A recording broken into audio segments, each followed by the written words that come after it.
assez d'explications. On va maintenant créer ce portail. On le fait vraiment là en direct. C'est pas, je vais juste cliquer.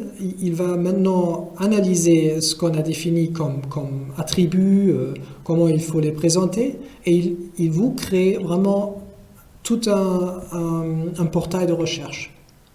Ce qui est super, c'est que vous pouvez télécharger ce portail. Vous voyez un document zip que vous pouvez extracter après sur votre site web ou vous pouvez envoyer chez votre client. Ce que je vais faire, c'est vraiment regarder ce qu'il a exporté directement.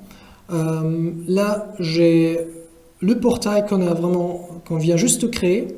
Vous avez pas mal de possibilités. Tout d'abord, vous voyez les facettes de recherche. Je peux dire, OK, montre-moi juste les notebooks ou montre-moi les informations concernant le fabricant Casio, par exemple.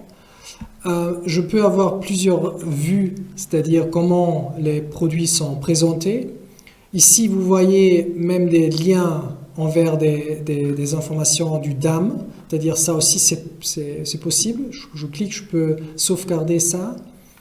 J'ai la vue de tableau, j'ai toutes les informations vraiment dedans. Je peux filtrer, je peux faire plein de choses. Ça c'est vraiment génial. Et ce que j'ai fait, c'est vraiment exporter juste les données de Bundeswehr. Maintenant, je vais vous montrer la deuxième chose qui est vraiment tout nouveau. Je l'ai déjà dit, vous pouvez également créer un portail de recherche qui vous donne la possibilité d'ajouter des informations, d'ajouter des produits dans votre panier.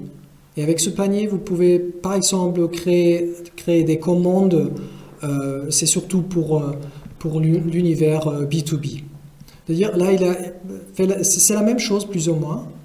Je peux télécharger ou je peux cliquer pour voir directement. Je clique. Vous voyez maintenant, on a d'autres résultats parce que j'ai exporté autre chose un peu. J'ai défini d'autres facettes. Ça se fait, vous pouvez toujours changer, il n'y a pas de souci. Et ce qui est intéressant, c'est vraiment de voir tous les détails. Parce que pour cela, j'ai exporté non seulement les 12-15 attributs, mais vraiment plus ou moins tout. Et ce que vous voyez ici, ce sont plus ou moins les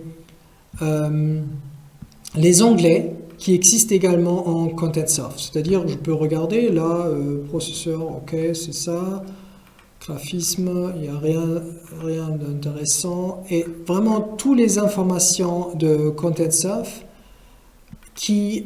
là, il y a même le sous-tableau directement que vous voyez. Il y a vraiment toutes les informations sur ces produits qui sont à exporter juste en cliquant. Et là, j'ai dit,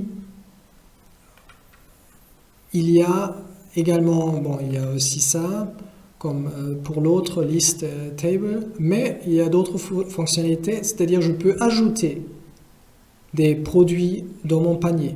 C'est-à-dire je clique ici, ok, combien tu en veux? Moi je dis 4.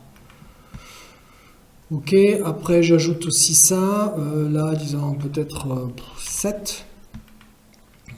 Je peux mettre tout dans le panier. Je peux après regarder le panier. Ok, on a ces deux produits-là et je peux commander. Et dans ce cas-là, c'est bien sûr, c'est pas un e-shop complet, mais c'est plutôt, disons, une commande qui peut aller envers votre système SAP. On peut dire, c'est vos clients B2B qui commandent assez souvent et comme ça, vous avez vraiment la possibilité de leur mettre à disposition un catalogue avec des images qui s'adaptent à chaque fois, c'est-à-dire les produits, les informations sont toujours très actuelles. J'espère que cette courte présentation, j'aurais bien aimé vous présenter plus, mais il n'y a pas assez de temps, vous a plu. Si vous avez des questions ou si vous voulez voir d'autres choses comme l'export-import, dites-le moi, www.koenigan.fr. Je serai vraiment heureux de vous montrer plus de détails. Et merci et bonne soirée.